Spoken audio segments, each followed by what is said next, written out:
And welcome to Stakelbeck on Terror. Well, Al-Qaeda has taken notice of my work. I guess that means I've finally arrived. The world's most notorious terrorist group just released the latest issue of its official English language magazine, which is called Inspire. The magazine is published by Al-Qaeda in the Arabian Peninsula, which is based in Yemen, and is specifically targeted towards American Muslims. But don't worry, folks. We don't have a problem with Islamic terror in this country. Move along, nothing to see here. Now, on page 9 of the new issue of Inspire, there are quotes from various media personalities talking about Al-Qaeda. At the top of the page is, well, little old me. Al-Qaeda noticed a CBN report I did in 2012 in which I talked about Inspire magazine and the lasting influence of jihadist cleric Anwar al-Awlaki. So they pulled some quotes from my report and featured them in their magazine, which is read by jihadists throughout the West. I don't know whether I should be flattered, appalled, or both. By the way, this isn't the first time the bad guys have noticed my work. Iran's Revolutionary Guards Corps and Louis Farrakhan's Nation of Islam have both commented on previous reports that I've done, and as you might have guessed, they're not fans. And that means we must be doing something right here at Stakelbeck on Terror. Inspire magazine is extremely dangerous. Number one, as I said, it is targeted specifically towards young English-speaking Muslims in America. Number two, it is extremely slick and well put together. It shows just how savvy and advanced Al-Qaeda's media arm is. And number three, Inspire magazine offers some absolutely diabolical advice to its readers on how to carry out attacks here in the West. In the latest issue, there are instructions on how to torch parked vehicles and cause road accidents. In past issues, Al-Qaeda recommended attacking busy Washington, D.C. restaurants during lunch hour and using cars to mow people down. They've also given instructions on setting forest fires in the United States, and one article was named, seriously, How to Build a Bomb in the Kitchen of Your Mom. Very creative. Rest assured, impressionable young jihadists here in America are eagerly lapping this all up. But don't worry. President Obama tells us Al-Qaeda is on the run and nearing defeat. Ladies and gentlemen, it could not be further from the truth. Yes, Al-Qaeda's hierarchy in Pakistan has been weakened, and several of its top leaders have been killed or captured, absolutely. But Al-Qaeda actually covers more geographical ground now than it did on 9/11. From Pakistan to Yemen to Somalia to, yes, Iraq, and from North Africa and the Sahara Desert region to Libya to Sinai and Europe, Al-Qaeda is expanding and spreading its wings. We saw it with the deadly attack on our consulate in Benghazi, and we saw it with the Algeria hostage crisis earlier this year. And no one knows this better than Rudy Atala.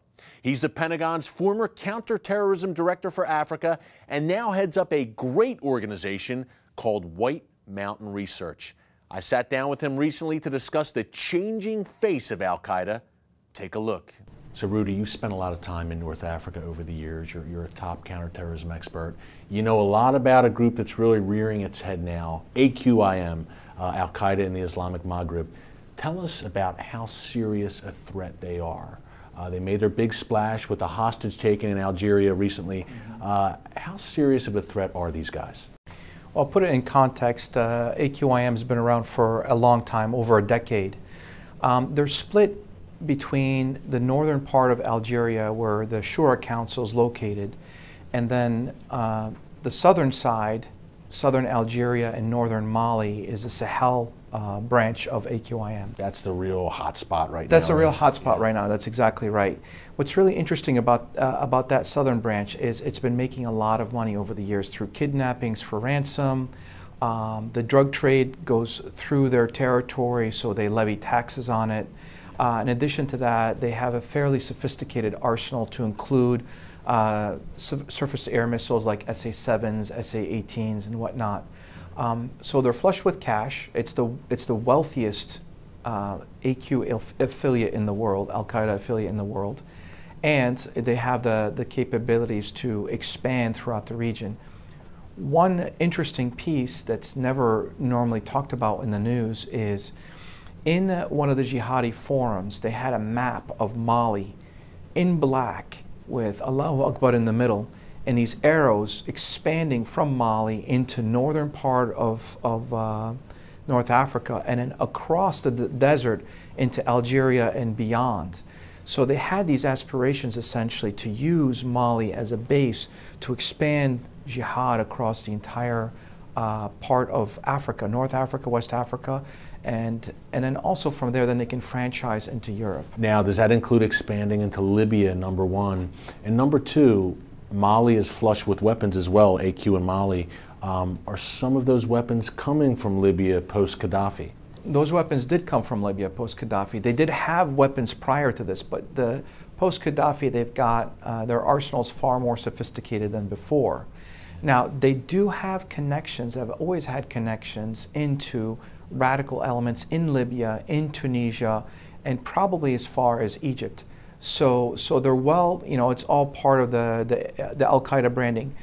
Prior to it being called AQIM or Al-Qaeda in the Islamic Maghreb, it was known as GSPC, basically morphed. GSPC was started in 1998 through 2003, then later on morphed in 2007 became AQIM. So it's got a lineage, it's got a history to it. So AQIM, Europe in their crosshairs, close proximity right over the Mediterranean obviously. So talk about how they have Europe in their crosshairs, but is America also in their crosshairs at the end of the day? Sure. France right now is at the top of the pecking order for the Especially for obvious reasons. Yeah. After Mali, you have responses from AQAP in Yemen that's already threatened the French. You have a Nusra in Syria that have threatened the French. So you have it's a big fight. But the United States is also part of it. In 2005, Ayman Zawahiri, who was the current emir of Al-Qaeda, said that he wanted AQIM to be a bone that would lodge itself in the throats of the Americans and the French. So more recently, before the French intervened, in part of the Al-Qaeda element, there was an individual named Omar Hamah who was very talkative that kept threatening and making overt threats saying, we don't care who comes our way, whether it's the French or the Americans, you guys are nothing, we're going to go after you. So it's always part of their modus operandi essentially is to focus also on the Americans because possibly of what we've done. Hit embassies overseas. Sure, and, sure. Right. A lot of soft targets. Soft American targets, yeah. Correct. So embassies definitely. You know, you also have, Africa has tremendous resources. So oil and gas, coltan, thorium, bauxite, gold, diamonds, you name it. And so you find American companies and investments out there. All of this has some form of impact, especially if they choose to go after us in a big way. President Obama, he said it in a speech recently, he said it throughout the campaign, he keeps saying that Al-Qaeda is nearly defeated, they're on the ropes, they're on the run. It doesn't seem like this is an accurate statement. What are your thoughts on the state of Al-Qaeda globally? We've made some inroads in the Afghanistan-Pakistan region, and we've had some successes, definitely, and we've had some successes in Yemen. However, I always use the balloon theory. It's, you know, when you squeeze it in one place, it's going to come out the path of least resistance. The Sahel area, the Sahara, has been an area where Al-Qaeda has been flourishing and flourishing. They've made so much money. I've heard quotes as much as $90 million to $120 million between ransoms and drugs or whatnot. So they're flush with cash, they have a lot of weapons, and they have recruits everywhere. Obviously the Sahel, Al-Qaeda in North Africa, Mali, AQIM, obviously big emerging front. Actually, Rudy, you and I talked about it 3 years ago here on the show. So it's been an emerging front for a while. Now I think it's there. Where are some other kind of emerging Al-Qaeda hotspots that you see? Is Sinai one, maybe, and some other places that you think we should keep an eye on? Definitely. I'm always concerned about Egypt. I'm concerned in the trends that we're seeing in Egypt. And Sinai, definitely to keep an eye out on. Tunisia, I'm very concerned about. I'm also worried about potential long-term collapse in Algeria. So you have pockets in different places. How about Syria? Syria, absolutely. Yeah. Syria. You know, the rebel force that's fighting the Syrian regime is full of Al-Qaeda members or people related. The other thing to be concerned about is, you know, Syria does carry chem bioweapons, and the last thing you want is these individuals getting their hands on stuff like that. So, several concerns. We need to be involved at trying to mitigate these potential threats, and we have to take them a little bit more seriously and be more aggressive. So, Al-Qaeda is like a cancer. I say, you know, if you have a cancer on your skin in your foot, and you just go, oh, well, it's not a problem, then you wait 6 months later, it metastasizes into your kidneys or your lungs, and you go, oh my God, how did I miss it? This is at the stage that we're at. We can't let go. We got to keep the pressure on. Yeah. And Iraq rearing their heads again a bit, Al-Qaeda in Iraq? Sure, but they're going to focus, I think, in areas where things are easier for them to target, you know, soft targets, and essentially where we try to hang our hats. Thank you so much. You're welcome. Great stuff, my friend. Coming up, it's a major threat to America's national security that you may not have heard of. What is EMP? That's next after the break. Today we're on a field trip to discover what inflation is doing to our paper money. In this hand is a $20 bill, and in this hand is a $20 U.S. gold coin. They used to have the same buying power, but how much can they buy today? In this first basket is what my $20 bill buys: milk, bread, peanut butter, and jelly.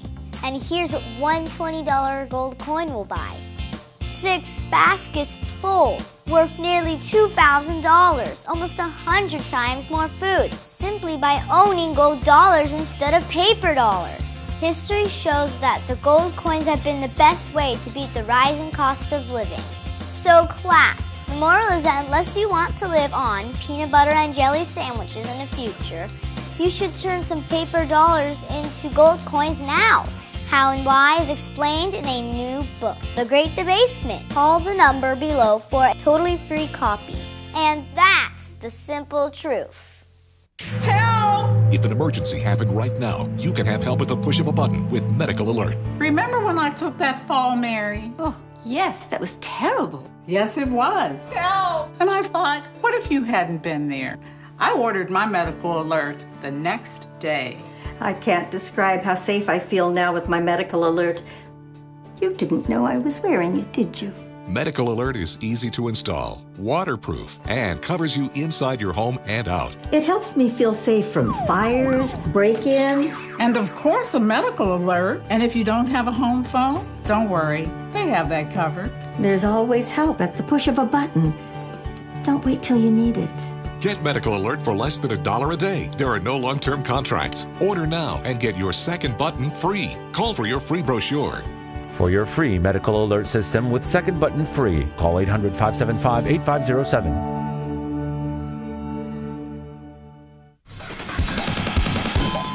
And welcome back. I'm joined now by F. Michael Maloof. He's a former senior policy analyst in the Office of the Secretary of Defense, and he's author of the eye-opening new book, A Nation Forsaken. It's all about something we've talked a lot about here on the show, the EMP, electromagnetic pulse attack. Michael, welcome. Thank you very much, Eric. Hey, this is a frightening book, and frightening, but a must-read, I would say, for every American. This is a very real threat. You have a scenario here, 2 scenarios, an EMP attack against Washington, D.C., against New York City. Mm-hmm. Elaborate on that a little bit more and tell us what that would look like. Well, the scenarios are designed to give what is, in effect, a real-life activity that could occur either by lone wolves or even by terrorist cells within the United States. The one that zeroes in on Washington talks about how they can take advantage of our usually congested roads anyway and use it to their advantage, tying up our emergency responders, and then carrying out a terrorist activity let's say in the subway or something like that. It could be used as a diversionary point. What they're using in this case would be radio frequency weapons that can be made, and the astounding thing is that the technology for this type of activity is very readily available in electronic shops, and anyone with some technical knowledge can actually fashion one of these together, and they can go to the internet. They can there are websites that talk about how to make an EMP weapon, and how to then upscale that weapon to whatever strength you want to have. You know, Michael, the scenario we've talked a lot about here on the show is the scud in the bucket. You have a freighter off the Atlantic coast. You fire a nuclear-tipped missile in the atmosphere above the United States, and you send down those electromagnetic pulses. You fry the electric grid. But in the book, A Nation Forsaken, you talk about smaller EMPs. You don't need the whole missile scud in the bucket thing. You could have something called a flux gun. Tell us what a flux gun is. Well, a flux gun is a device that can be made by an individual. It has copper coil wrapped around. It may have a charge, a C4 charge at the end, to give it that charge to shoot off that electromagnetic energy toward a given target. Again, it's a little more technical than I want to get into, but it can be made, and it can be made to the size of a suitcase, or they can be put into the back of a truck, the back of a van, and in using this device, you won't hear it, you won't see it, and your electronics can go out. In the book, you say this would send us, the large EMP would send us back to the 19th century. Correct. Elaborate a bit more on that, what it would do and what America would look like. Mad Max type scenario. Well, the concern is, and this was expressed in the 2008 EMP Commission report from Congress, that it would affect all of our critical infrastructures. We have about 8 critical infrastructures, which include our transportation, our electrical grid system, our telecommunications, our energy delivery, our pipelines. They're all run on automated control devices that can go out and affect our way of life as we know it. And this would also include our emergency services and space systems. Michael, leave it right there. We're going to get into this frightening scenario much more after the break with Michael Maloof, author of A Nation Forsaken. Don't move. Attention sleep apnea patients. Are you tired of the expense and hassle of getting your CPAP and BiPAP supplies? Are you fed up with dealing with ill-fitting, leaking, or worn-out masks and straps? Are you worried about the effects that unsanitary tubes, cushions, and filters have on your health?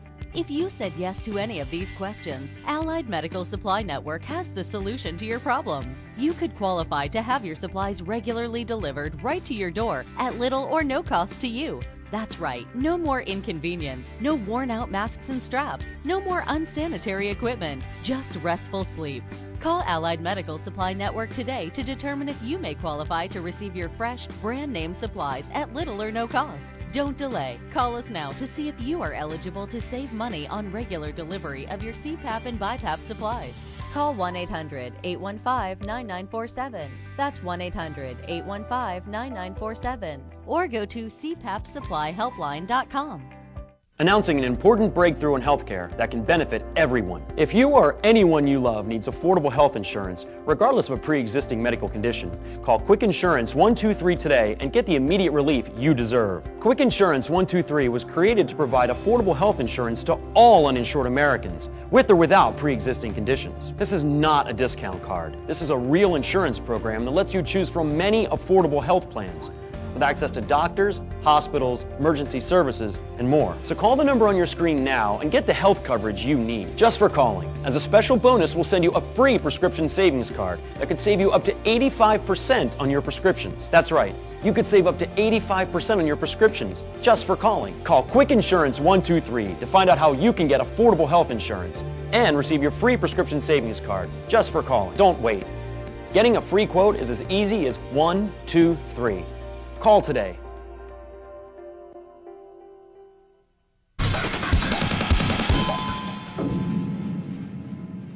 And welcome back. We're talking to F. Michael Maloof, author of the must-read book, A Nation Forsaken. Michael, I hated to cut you off before the break. You were laying out what America would look like in the after effects of a successful EMP attack. Right. Tell us more. If we can bear, tell us more.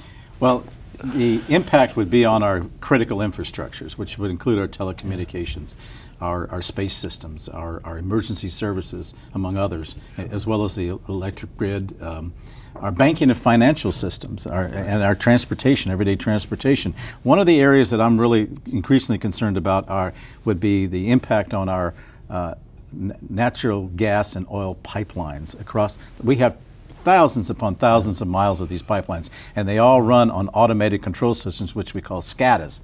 These are all unmanned, and if there's an EMP event, whether natural or man-made, these things go out. And on a regional, national basis, it could be catastrophic in and of itself as a secondary effect, because it could cause buildup of pressure in the natural gas pipelines. It could cause explosions. Your oil would leak, and there could be secondary fires. If this happened on a massive basis, the quality of life ramifications too, Michael. As you say in the book, we'd be back in the 19th century. Yes. In addition to what you're talking about, look, nothing would work. Cars wouldn't even run. Depending upon the severity and the intensity, right. it could have impact. a big one, right? Yeah, absolutely. Our hospitals would be affected. People with pacemakers, right? People with dialysis in hospitals, with hearing aids. All those electronics would go out. Everything fried. Mm-hmm. Who is working on this technology? We have it in the U.S. Yes. Okay, how about foreign enemies? Who's working on it? Well, there are quite a number of adversaries who are out there. You have not only Iran, who has done some preliminary type of launching off of ships and mid-air explosions. That's right. You have North Korea that's just successfully launched a 3-stage missile and then launched a package. That package could be a nuclear, a miniaturized nuclear weapon. Certainly India, Pakistan. Pakistan, as I point out in the book, has 32 transnational terrorist groups, and they all basically work for our ally, right? Yeah, this is our ally. They all work for the Pakistani government. The ISI, the intelligence services, of course. And it's going to get even worse as the U.S. pulls out of that region, because India and Pakistan could go at it again. Both of them have nuclear weapons. Right. There could be a ramification. Israel knows about EMP. In fact, we've talked to people who suggest that this might be an approach the Israelis might use against Iran. I've thought about that too, Michael. Would Israel use an EMP before they go in and strike those nuclear weapons facilities? It's conceivable. Israel could conceivably use it. Yeah, and we're told that Israel has told some of our contacts that they could be up and running again in 3 days. So they not only have a national defense system to protect its citizens, they've actually gone ahead and done what our people refuse to do, and that is harden our facilities, harden the sites. I want to ask you about that real quick. One more question about Iran. Iran is obviously pushing towards a nuclear weapon. A lot of people here in the U.S. say, look, we can contain them. They're only a problem for Israel. But this EMP scenario shows that, look, Iran is an existential threat to America as well. Well, it can be Iran. It could be a proxy. It can be anybody that any one of these countries, including Iran or even Pakistan, could employ to do their dirty work. And we are the great Satan to the Iranians. They have deadly intent against us. Yeah. Well, it's just like the Old West. You're the top gunslinger in the West. Someone's going to want to compete with you and challenge you. Yeah. And that's the problem. And we've had the Russians actually comment to our lawmakers in the past that if we really wanted to bring America to its knees, we would just launch an EMP from a missile off of a submarine off of our coast, take out your grid, take out your communications. Right. And the U.S. military depends on the U.S. grid system by 99% in this country. It's too easy. It's too easy to carry out. Michael, about 40 seconds left before the break. Our electrical grid is not hardened enough against this, is it, here in the U.S.? Not at all. And there's some debate, and it's a question of cost. It'll take anywhere from $40 to $50 billion to harden, to mitigate the problem. It wouldn't eliminate the problem entirely if you had an intensive storm or an intense burst from a overhead blast. Because this is another show, but a solar storm as well. A naturally occurring EMP could happen. Well, they're talking, Mother Nature. NASA's talking about its most intense period this year and next. Wow. And they're estimating that if we get a direct hit, could cost upwards of $2 trillion in the first year. Going to stop you there. After the break, wrapping up with F. Michael Maloof. Stay tuned. When you're driving along and your cell phone rings, do your eyes instantly go off the road? Then you need to get a grip. Hi, David Jones here with the new GripGo, the most versatile hands-free mount that will instantly grip any phone for safe driving. Just attach the suction cup to your windshield or dash, and GripGo grabs your phone ultra fast that it peels right off. And don't worry, there's no sticky residue left behind. The 360-degree pivoting mount allows you to always get the perfect viewing angle. It's even strong enough to grab and hold this expensive smartphone out the window, yet it comes right off with ease. That's the advantage of GripGo. You can get the amazing GripGo with dashboard mount for only $14.95. We'll send you a second kit free. Just pay separate processing and handling. Get 2 complete GripGo systems for just $14.95. To order GripGo for $14.95 plus processing and handling, call 1-800-709-5259 or order online at getgripgo.com. Jim is 38, mortgage, married, 3 great kids. He wants to protect his family with a $500,000 term life insurance policy. What do you think it'll cost him? $100 a month? 60? 40? Actually, none of the above. Jim can get a $500,000 policy from a highly rated insurer for under $19 a month. His secret? SelectQuote. SelectQuote is impartial. They'll comparison and shop the pick of insurance companies like these to give you a choice of your best prices. SelectQuote has great savings on term life for women, too. Jim's wife, Deidre, can get a $500,000 policy for under $16 a month. SelectQuote has helped make term life insurance affordable for hundreds of thousands of people since 1985. How about you? Just call this number or go to SelectQuote.com. SelectQuote. We shop, you save. And welcome back. We're wrapping up with F. Michael Maloof, author of A Nation Forsaken. And you call the book A Nation Forsaken. We have been forsaken by our government with this EMP threat. Michael, talk about that a bit more. Yeah, by our federal government especially. They've known about this threat for years. From previous administrations, this administration, including Congress. Congress has... There's been hearings. Oh, yeah. We've had hearings. We occasionally still have hearings. There's been introduced the SHIELD Act, which never made it through Congress. The Department of Homeland Security has also been aware of the threat of an EMP, but they do not include it as one of its 15 national planning scenarios. And these scenarios are what kick into effect that get the agencies going in case of a catastrophic event. And EMP is not one of them.